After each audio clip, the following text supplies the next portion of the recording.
kekalahan PDIP di Pilkada dan juga di Pilpres kemarin itu adalah gara-gara Hasto Kristianto.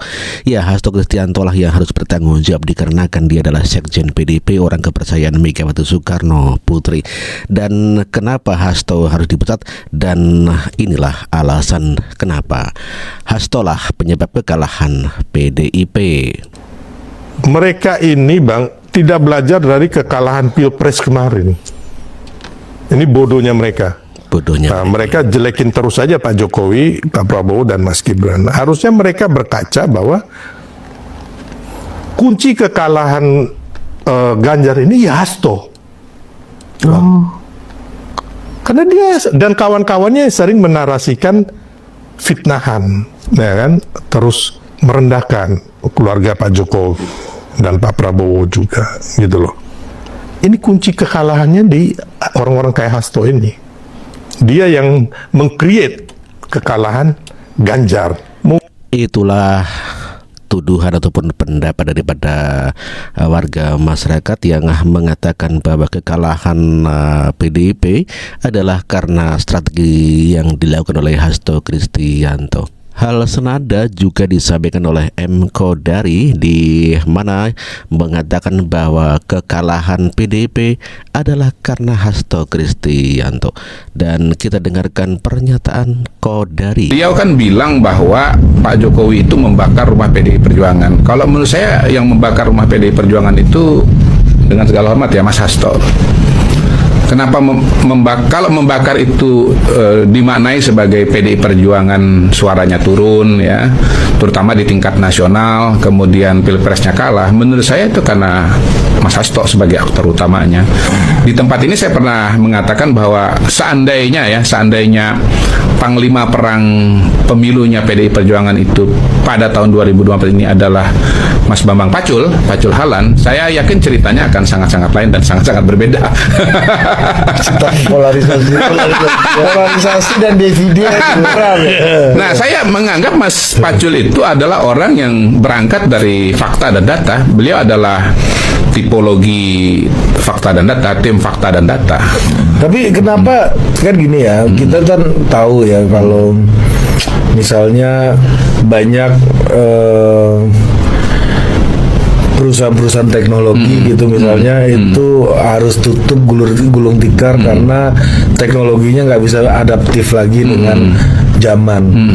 Nah, buktinya kalau tidak bicara fakta dan data, orang selevel sekjen partai PDI Perjuangan harusnya udah tergulung zaman juga dong. Artinya kan dia masih survive di situ, masih eksis di situ, pasti ada diferensiasi yang dimiliki gitu. Iya. Kali menang pemilu partainya ya. Mas Hasto ini mirip dengan undang-undang pemilu, dia tergantung pemilu undang-undang edisi tahun berapa. Jadi saya ngelihat Mas Hasto yang berbeda loh di tahun 2024 dengan 2019, 2014. Jadi tiba-tiba seorang Mas Hasto Kristianto itu tahun 2024 seperti tidak berpijak pada data dan fakta. Analisa dan pernyataannya tidak berpijak kepada fakta dan data. Dan kita tidak sedang membicarakan fakta dan data yang rumit ya. Kita berbicara tentang fakta data yang sederhana seperti hasil pemilu di luar negeri yang dia bilang dimenangkan Ganjar Mahfud, padahal faktanya adalah Prabowo Gibran gitu. Kemudian dia misalnya mengutip seolah-olah saya sudah mengetahui hasil pemilu begitu ya, menyamakan Kodari dengan Koda dan Kodar.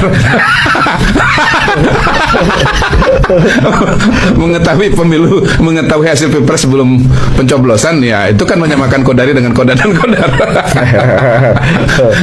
Padahal sebetulnya saya tidak pernah mengatakan hasil nasional ya, dan bukan hasil pemilu, tetapi itu adalah survei Pilkada Jakarta dan hasil survei pada bulan Desember ya, pada saat itulah pernyataan Kodari yang mengatakan bahwa ya, sebenarnya yang membakar rumah PDIP adalah Hasto Kristianto, bukanlah yang dituduhkan oleh Hasto, Pak Jokowi lah yang membakar PDIP. Langkah-langkah Hasto yang dianggap oleh para politikus, pengamat politik yang selalu merugikan PDIP tentu saja menjadikan Hasto Kristianto diusulkan untuk dipecat. Beberapa pengamat menilai bahwa langkah-langkah yang diambil oleh Hasto yang seringkali dianggap sebagai tangan kanan Megawati justru menjadi bumerang bagi partai PDIP. Hasto yang dikenal sangat loyal kepada Megawati dikatakan telah menyarankan kebijakan dan strategi politik yang tak selalu sesuai dengan kebutuhan partai di lapangan, terutama di daerah-daerah yang selama ini menjadi basis kuat PDIP, seperti di Jawa Tengah dan Sumut. Hasto dianggap menjadi sosok yang paling bertanggung jawab atas kegagalan strategi tersebut, terutama dalam memetakan kekuatan politik di tingkat daerah. Banyak yang mengatakan bahwa meskipun Megawati sebagai ketua umum memiliki visi besar untuk partai, informasi yang diterima dari Hasto seringkali tidak menggambarkan situasi yang sebenarnya di lapangan. Keputusan-keputusan yang diambil tanpa konsultasi yang memadai dengan kader-kader di daerah seringkali berujung pada kegagalan. Dalam konteks pemilu 2024, PDIP mengalami kekalahan signifikan, baik di tingkat nasional maupun di daerah-daerah kunci. Kekalahan ini, menurut beberapa pihak, merupakan dampak dari kepercayaan yang terlalu besar terhadap bisikan Hasto yang tidak lagi mencerminkan dinamika politik yang ada. Saya kan pernah mengatakan bahwa Mas Hasto ini sekjen brutal dan berbahaya serta kasihan bagi PDI Perjuangan. Bagaimana sebuah partai yang sebesar PDI Perjuangan, kualitas informasinya sangat-sangat buruk gitu ya. Kalau orang terdekat pimpinan tertinggi partai politik, dalam hal ini Ibu Mega, mendapatkan informasi yang tidak akurat, nanti yang disampaikan itu adalah sesuatu yang salah. Itu catatan pertama ya Mas Hal ya. Jadi hati-hati dengan Hasto ya. Dengan kehilangan dukungan di daerah asalnya, PDIP kini harus mempertimbangkan kembali apakah Hasto layak untuk menjadi sekjen partai berlogo banteng moncong putih itu. Mengejutkan, pengamatan kami selama 2-3 hari terakhir memang terjadi berbagai penghadangan, berbagai pengepungan, termasuk yang membuat pasangan calon Ibu Airin dan Kang Ade tidak leluasa bergerak, dan hasilnya sangat berbeda dari apa yang nampak dari hasil survei sebelumnya dan juga dari hasil exit poll dengan apa yang terjadi dengan quick count. Ini menunjukkan berbagai keanehan, dan kemudian kami meminta seluruh simpatisan masyarakat di Banten untuk mengawal dengan sebaik-baiknya. Kemudian yang kedua, di Jakarta kami melihat bahwa dari hasil exit poll dan juga quick count yang dilakukan di internal partai menunjukkan pasangan Pramono Anung Rano Karno unggul dan memenangkan 1 putaran. Untuk itu seluruh relawan, simpatisan, anggota dan kader partai agar waspada karena ada pihak-pihak tertentu yang mencoba memaksakan di Jakarta agar 2 putaran. Ini nampak dengan berbagai manuver-manuver kekuasaan yang dilakukan di Jakarta. Meskipun kita lihat masyarakat Jakarta relatif terdidik, kemudian melek informasi, daya tahan demokrasi itu berhasil dibangun dengan baik.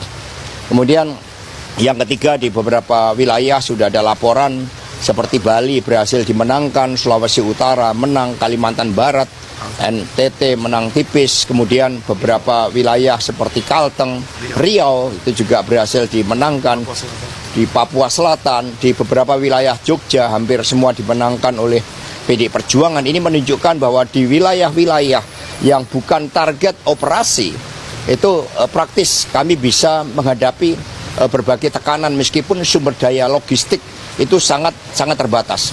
Karena berbagai pihak yang mengganggu PDI Perjuangan, yang mau membantu PDI Perjuangan itu mencoba dihambat oleh berbagai telepon dan intimidasi dari Partai Coklat. Jadi kami terus mengawal pilkada ini. Dan di Sumatera Utara hasilnya juga sangat mengejutkan karena hari ini di Medan banjirnya luar biasa sebagai cermin kegagalan Wali Kota Medan, Saudara Bobi Nasution. Tetapi kemudian hasilnya sangat berbeda dengan apa yang kami tangkap sebagai gerakan untuk memilih pemimpin yang bebas dari masalah korupsi, bebas dari berbagai persoalan moral.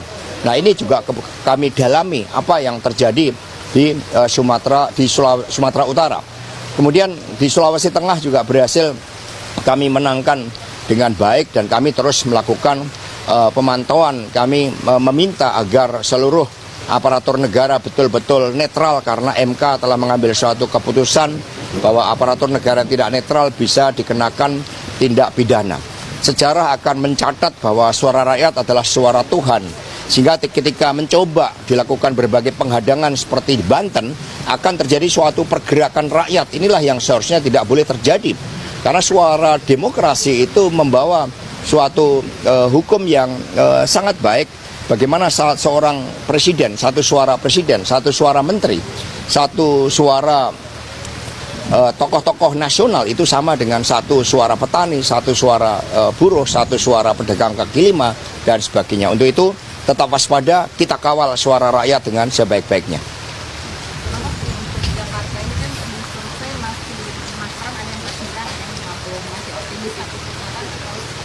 Kami optimis satu putaran, maka kami katakan, maka mewaspadai seluruh gerakan-gerakan yang mau mencoba memaksakan 2 putaran. Karena ini kan sebelumnya disampaikan oleh Pak Jokowi yang mencoba kalau tidak bisa mengalahkan Mas Pram bagaimana dibuat 2 putaran. Ini dari berbagai informasi terdekatnya, maka kami tegaskan bahwa berdasarkan data-data di internal partai termasuk exit poll, Mas Pram itu 53%. Mas, ada nggak arahan dari Ibu Ketua Umum untuk menyikapi anomali-anomali yang terjadi? Terhadap berbagai anomali, Ibu Ketua Umum, Ibu Megawati Soekarno Putri akan menyampaikan sikap politik beliau yang nanti akan disampaikan kepada rekan-rekan pers. Berarti ada harapannya, ini kan masih terus menunggu hasil akhir yang real gitu ya. Berarti harapannya ada pengawalan gitu ya daripada masyarakat gitu Pak. Ya, untuk perjuangan mengawal demokrasi kami selalu menyalakan harapan itu meskipun keadilan semakin jauh akibat hukum dijauhkan dari aspek-aspek keadilan yang sejati akibat partai coklat yang tidak netral dan dimobilisasi, tapi kami terus menyalakan harapan untuk Indonesia Raya kita. Dan mari kita kawal perhitungan secara berjenjang, perhitungan manual, dan KPU harus menyediakan seluruh dokumen-dokumen C1 agar masyarakat sipil itu juga bisa melakukan pengawalan. Kami akan kawal suara rakyat karena itulah suara Tuhan. Kan tadi kan sudah dijelaskan bahwa dari PDIP internal kan percaya untuk Pilkada DKI Jakarta kan 1 putaran. Tapi kalau dari internal juga menyiapkan nggak sih Pak untuk skenario jika terjadi 2 putaran gitu?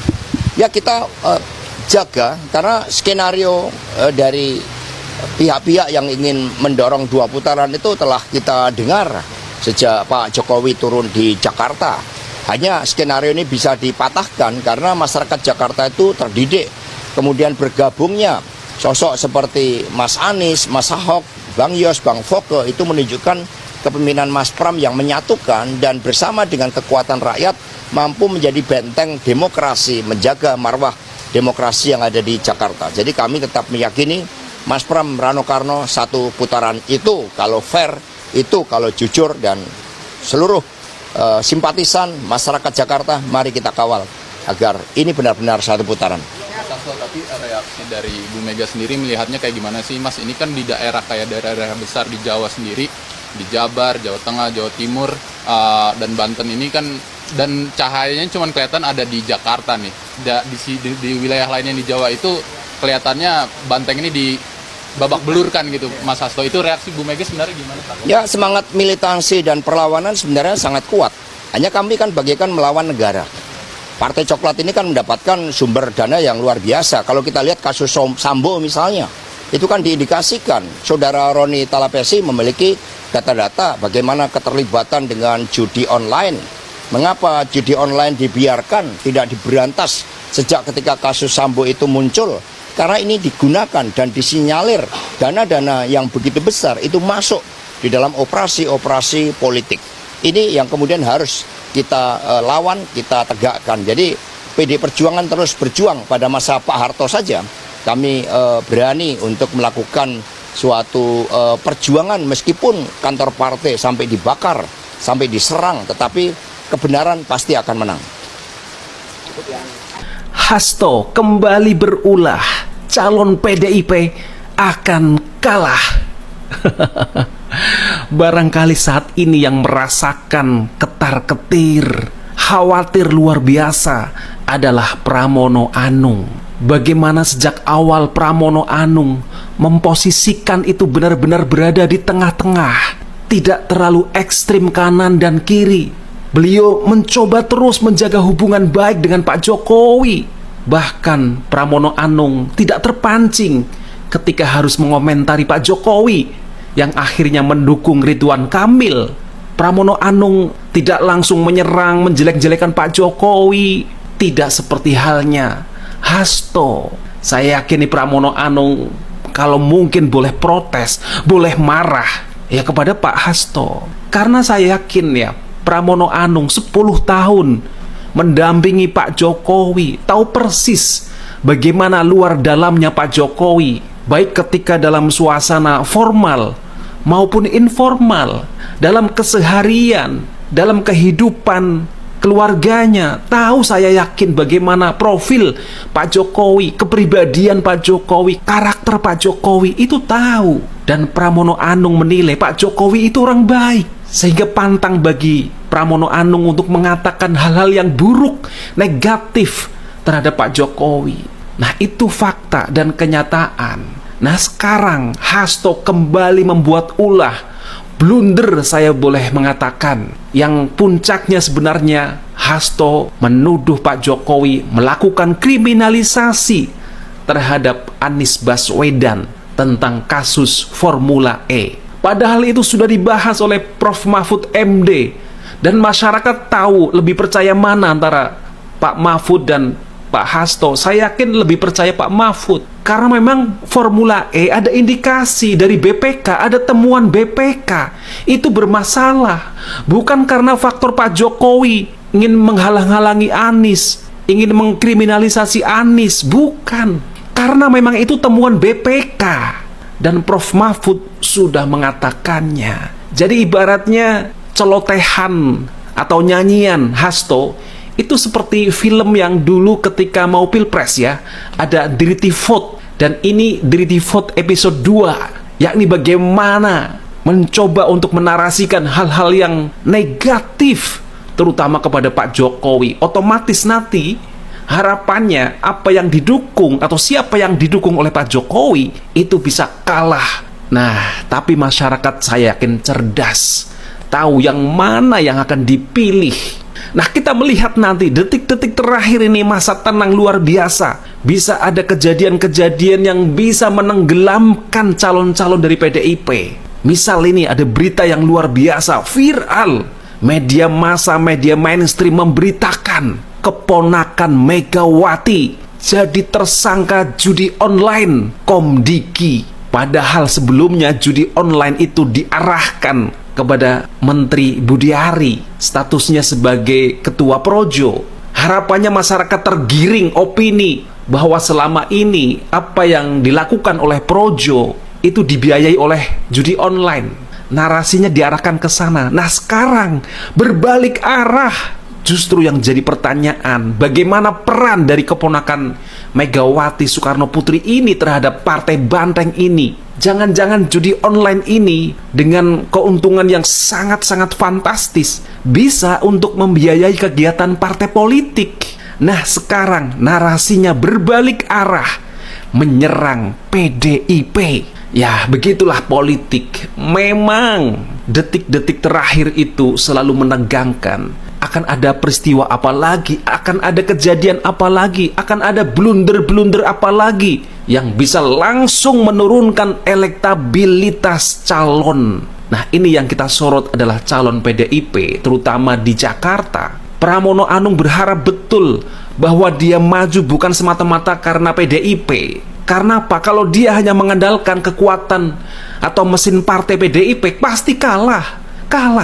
Pramono Anung butuh kekuatan yang lain, seperti halnya yang dilakukan oleh Pak Jokowi. Tahu persis bagaimana strategi Pak Jokowi, bagaimana personal branding, pencitraan ala Pak Jokowi. Pramono Anung itu belajar banyak, saya yakin, kepada Pak Jokowi. Makanya Pramono Anung menanggalkan betul atribut-atribut kepartean. Merah, PDIP itu sudah ditinggalkan oleh Pramono Anung.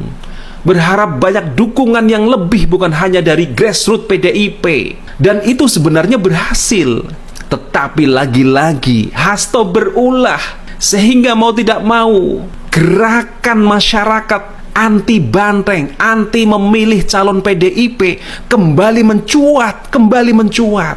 Karena apa? Hasto itu mewakili PDIP, merepresentasikan dukungannya kepada Pramono Anung sebagai petugas partai. Padahal kita melihat suara-suara narasi tentang petugas partai itu sudah nyaris tidak terdengar. Pramono Anung gak pernah mengucapkannya sama sekali, karena berharap tadi orang masyarakat Jakarta itu sudah tidak ingat lagi partai PDIP. Yang ada adalah figur Pramono Anung yang disukai oleh masyarakat. Tetapi dengan kemunculan Hasto, wajah asli Pramono Anung sebagai orang PDIP kembali tampak betul. Padahal masyarakat, warga Jakarta, ada gerakan-gerakan yang memang tidak memilih calon banteng, calon PDIP, meskipun didukung oleh sekelas Anies Baswedan. Itu pun Anies banyak diserang juga oleh kalangan Muslim, kalangan Islam konservatif yang begitu menyayangkan langkah Anies mendukung Pramono Anung, karena ketahuan ternyata Anies adalah orang yang tidak ideologis, tidak memegang prinsip-prinsip perjuangan. Dia hanya berpikir pragmatis, oportunis, mana yang bisa mengangkat dan nantinya bisa memberikan karpet merah untuk 2029. Nah, kita lihat saja bagaimana nanti opini yang berkembang sebelum pencoblosan, terutama kasus keponakan Megawati jadi tersangka judi online Komdiki. Seperti apa perkembangannya, termasuk bagaimana dampak dari ulah Hasto yang bisa menurunkan elektabilitas Pramono Anung, termasuk jago-jago PDIP di daerah-daerah lain seperti Jawa Tengah dan seterusnya. Ya, ini saja opini saya pribadi. Terima kasih dan sampai jumpa.